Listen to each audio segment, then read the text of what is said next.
Good morning student, good morning. Myself Kailash Chotiya, मेरा नाम कैलाश चोटिया है। जैसा कि बच्चों आप मेरे से परिचित हैं और जो हमारा रघुनाथ स्कूल जो रतनगढ़ का सबसे बेस्ट स्कूल है, सबसे अच्छा स्कूल है, सबसे फेमस स्कूल है, उसकी ओर से आपको घर बैठे ऑनलाइन क्लासेज उपलब्ध करवाई जा रही है। उन ऑनलाइन क्लासेज में बच्चों कक्षा 11 में आपको मैं राजनीति विज्ञान का अध्ययन करा रहा हूँ। हमारा अध्याय नंबर 3 चुनाव एवं प्रतिनिधित्व या चुनावी प्रणाली है वो चल रहा है। अभी तक हमने निर्वाचन आयोग, चुनाव प्रणाली के बारे में पढ़ा है, वयस्क मताधिकार के बारे में जाना है, जिसे हम अंग्रेजी में यूनिवर्सल एडल्ट फ्रेंचाइज कहते हैं। तो हमने चुनाव आयोग के बारे में पढ़ा है। भारत का चुनाव आयोग था वो चुनाव आयोग है वो एक सदस्य या बहुसदस्यीय हो सकता है। 1989 तक चुनाव आयोग था बेटा वो एक सदस्य था। वैसे आपको मैंने तो पढ़ाया था, वो थोड़ा अपन रिपीट करते हैं। 1989 के आम चुनाव के बाद में इसे 2 सदस्यों के साथ जोड़कर इसे बहुसदस्यीय बना दिया गया। चुनाव के बाद में पुनः इसे एक सदस्य कर दिया गया, लेकिन 1993 में पुनः 2 निर्वाचन आयुक्तों की नियुक्ति कर दी गई और चुनाव आयोग है बेटा वो बहुसदस्यीय हो गया। तब से लेकर आज तक चुनाव आयोग है, इलेक्शन कमीशन है या चुनाव आयोग है वो बहुसदस्यीय है।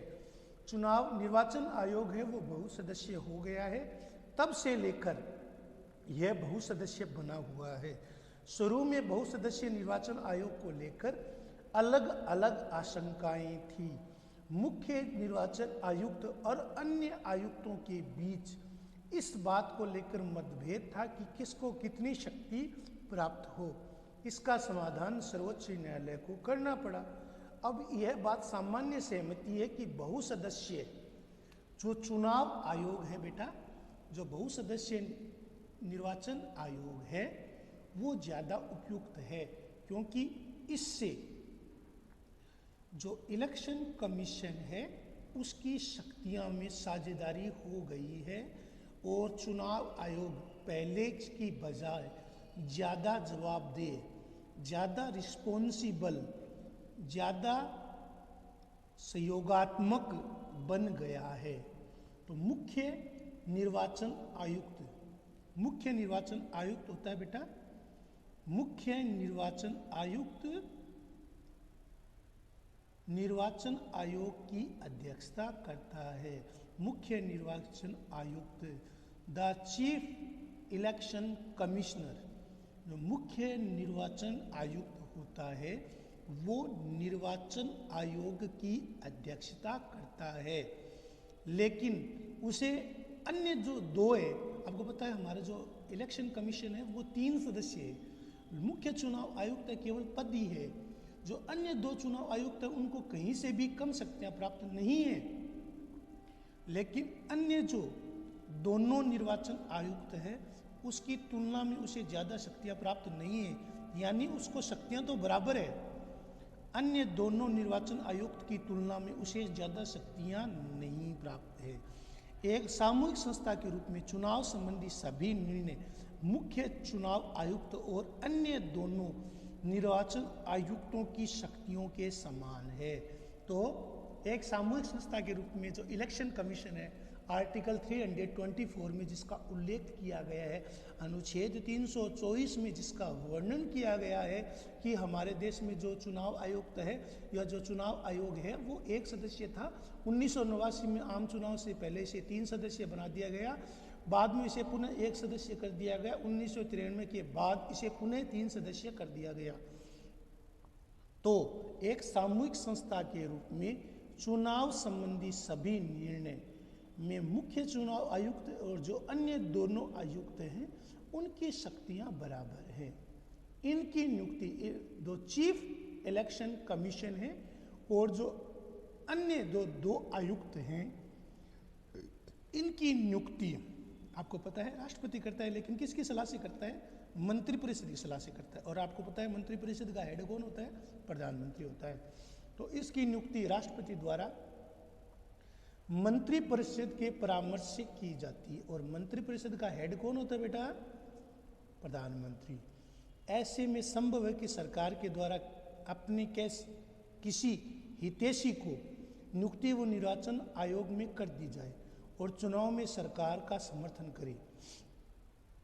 इस शंका को देखते हुए अनेक लोगों ने इस प्रक्रिया को बदलने का सुझाव भी दिया है।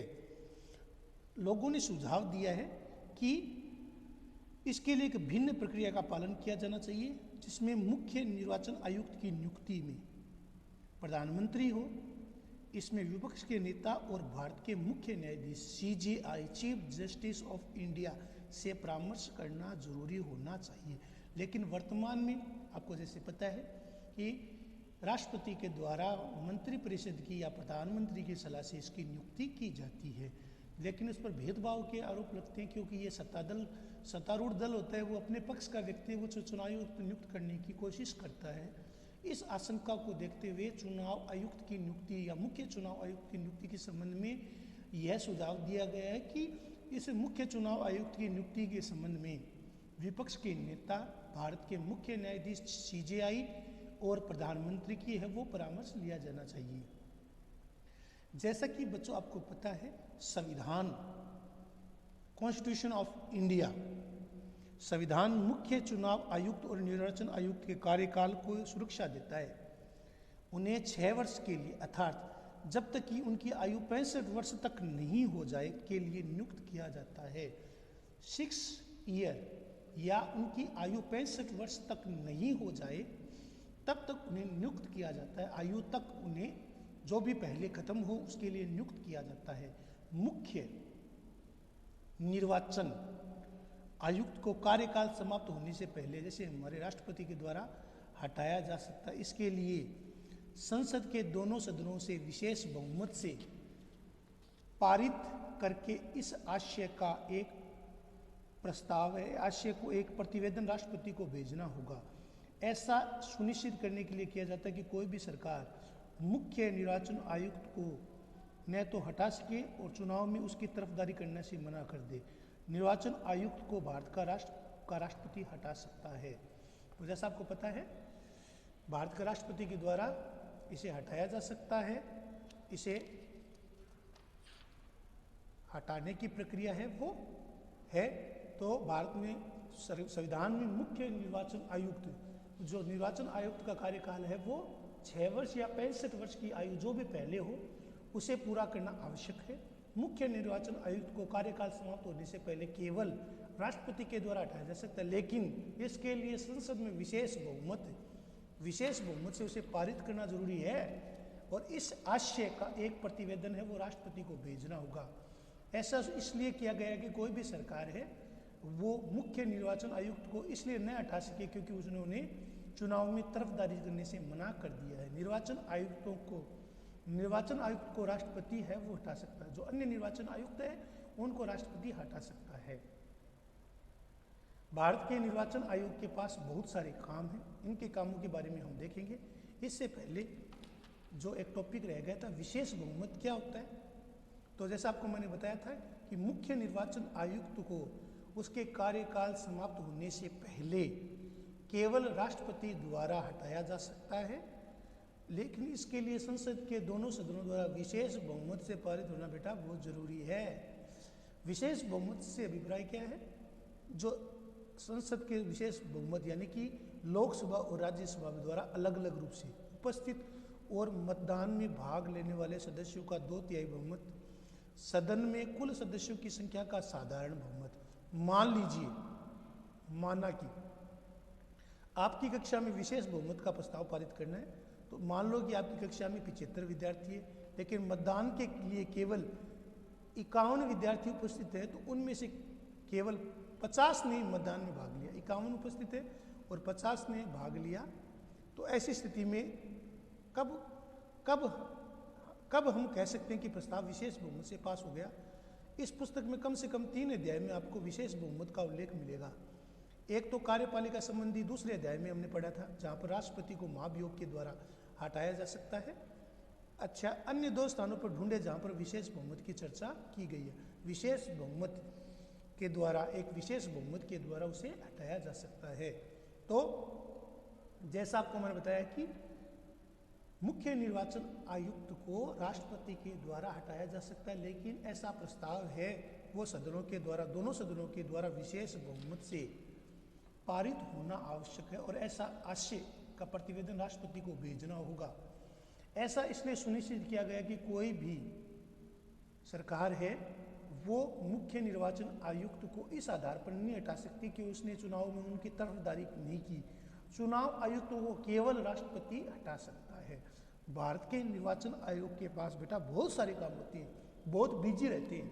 इलेक्शन कमीशन हमारे देश में बिजी रहता है, वह मतदाता सूचियों को नया करने का काम देख रेख करता है, किन के नाम हटाने हैं, किन के नाम जोड़ने हैं, पूरा प्रयास करता है कि मतदाता सूचियों में से गलतियां न हो और पंजीकृत मतदाताओं के नाम न छूट जाएं और न ही उसमें ऐसे लोगों को शामिल किया जाए जो मतदान करने के अयोग्य हो या जीवित नहीं हो। तो मृत व्यक्तियों के नाम हटाना, नए मतदाताओं को जोड़ना, तो वह मतदाता सूचियों को नए करने का काम करता है। पूरा प्रयास करता है कि मतदाता सूचियों में कम से कम गलतियां हों, नए के बराबर गलतियां हों, जो नए पंजीकृत मतदाता है उनका नाम नया छूट जाए। इसके लिए चुनाव आयोग समय समय पर सीरीज जारी करता है, जिसके तहत जो 18 साल के बच्चे हैं, लड़के लड़कियां हैं, वो अपना नाम है वो चुनाव के लिए मतदाता सूची में अपना नाम दर्ज करा सकते हैं। और नए ऐसे व्यक्तियों के नाम हो जो मर चुके हैं या जिनकी मृत्यु हो चुकी है, तो मृत व्यक्तियों के नाम मतदाता सूची से हटाना, नए व्यक्तियों के नाम, नए मतदाताओं के नाम जोड़ना, उन्हें परिष्कृत करना, संशोधित करना, ये चुनाव आयोग का काम है। इसके अलावा चुनाव आयोग क्या करता है, वह चुनाव का समय और चुनाव का पूरा कार्यक्रम तय करता है कि कब, कहाँ, किस राज्य में चुनाव होने हैं, चुनाव कितने चरणों में होने हैं, सुरक्षा बल सीआरपीएफ, बीएसएफ या पुलिस की तैनाती कैसे करनी है। इस कार्यक्रम में निम्नलिखित बातें शामिल है। चुनाव की अधिघोषणा, चुनाव घोषणा के बाद कब चुनाव होने, नामांकन प्रक्रिया के शुरू करने की तिथि, नाम कब से भरे जाएंगे, मतदान की तिथि, नाम वापस लेने की तिथि, मतगणना की तिथि और चुनाव परिणाम की घोषणा की तिथि, यह सब चुनाव आयोग है वो पहले से तय करता है। तो इलेक्शन कमीशन है, जिस दिन जिस राज्य में चुनाव की या लोकसभा या विधानसभा के जो चुनाव करवाए जाते हैं, जिस राज्य में जो जो चुनाव होते हैं उस राज्य के लिए तिथि घोषित की जाती है। जैसे कि अभी बिहार चुनाव हुआ है, अब बंगाल में चुनाव होगा, तो बंगाल चुनाव से पहले मतदाता सूचियों को दुरुस्त करना, नए नाम जोड़ना, पुराने नाम हटाना। इसके अलावा जो प्रत्याशी है, नामांकन प्रक्रिया शुरू करने की तिथि, मतदान कब होना है, चुनाव में नाम वापस लेने की तिथि, मतदान की तिथि, मतदान कितने चरणों में होना है, मतगणना की तिथि, क्योंकि जब मतदान पूरा हो चुका होता है तो एक साथ मतगणना हो जाती है, और चुनाव परिणाम कब जारी करने हैं। यदि किसी क्षेत्र में, किसी बूथ में गड़बड़ी की आशंका हो तो पुनः चुनाव कराए जाते हैं, या एफिडेविट यदि गड़बड़ हो, यदि किसी व्यक्ति की, यदि किसी उम्मीदवार की मृत्यु हो जाए ड्यूरिंग द इलेक्शन प्रोसेस, चुनाव प्रक्रिया के दौरान यदि किसी उम्मीदवार की मृत्यु हो जाए तो उस क्षेत्र, उस लोकसभा या उस विधानसभा क्षेत्र का चुनाव निरस्त करना, पुनः चुनाव की घोषणा करना। इसके अलावा नामांकन प्रक्रिया, ये नामांकन प्रक्रिया शुरू करने की तिथि, नाम वापस लेने की तिथि, मतदान की तिथि, मतगणना की तिथि, चुनाव घोषित करने की तिथि की भी घोषणा है वो इलेक्शन कमीशन करता है। तो इलेक्शन कमीशन क्या करता है बच्चों, अभी तो आप छोटे हो, तो अभी आप 2-3 साल बाद में आप वोटर बनोगे तो आपको पता चलेगा इस प्रोसेस के बारे में, लेकिन आपको समझा दिया गया है, आपको समझ में भी आ रहा होगा। तो मतदाता सूची को नया करने का काम निर्वाचन आयोग करता है, नए मतदाताओं को जोड़ना जो 18 साल के हुए, लेकिन जैसे कि बच्चे आप तो अभी छोटे हो, तो जब 18 साल के हो जाओगे तो आपका नाम है मतदाता सूची में जोड़ा जाएगा।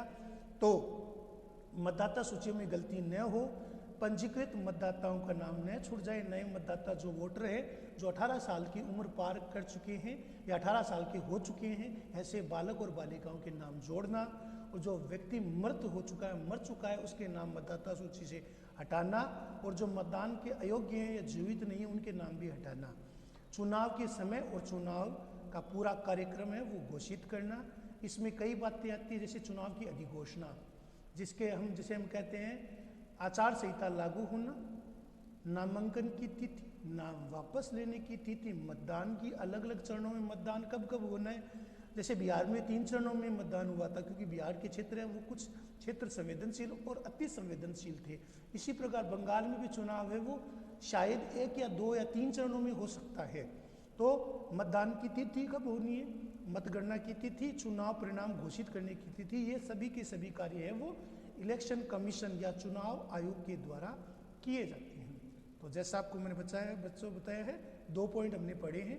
मतदाता सूची तैयार करना, चुनाव का समय और चुनाव का पूरा कार्यक्रम तय करना, चुनाव की घोषणा करना, नामांकन तिथि, नामांकन वापस लेना, चुनाव का दिन, चुनाव के समय वोटिंग का दिन, मतगणना का दिन, मतगणना की तिथि, मतपत्रों की गिनती की तिथि, या जिसे हम कहते हैं कि ईवीएम से वोटों की गिनती की तिथि, चुनाव परिणाम घोषित करने की तिथि, ये सभी के सभी कार्य जो भी बेटा मैंने बताए हैं वो सभी इलेक्शन कमीशन के द्वारा किए जाते हैं। तो इलेक्शन कमीशन का काम है वो चुनाव से संबंधित है बेटा। तो मतगणना सूची को नया करना, मतदाता सूची में गलतियां न रह जाए, नए नाम, नए बच्चे, लड़के लड़कियां जिनकी आयु 18 साल हो गई है उनके नाम मतदाता सूची में दर्ज करना, पुराने नामों को हटाना, जो अयोग्य हैं, जो मर चुके हैं उनके व्यक्तियों के नाम को हटाना, चुनाव का समय और चुनाव की तारीखों की घोषणा करना, चुनाव की अधिघोषणा, नामांकन तिथि, मतदान की तिथि, मतगणना की तिथि और चुनाव के परिणामों को घोषणा करना, ये सभी इलेक्शन कमीशन के द्वारा बेटा किया जाता है। तो आज मैंने 2 पॉइंट समझाए हैं। इसके अलावा विशेष बहुमत के बारे में बताया है, इसको आपको लिखना है बेटा, याद करना है, ये आपका होमवर्क है, ये आपका होमवर्क है, इसको लिख कर याद करना है। ये आपका होमवर्क के रूप में आप इसे अपने फेयर कॉपी में उतारोगे, ये आपका होमवर्क है। धन्यवाद।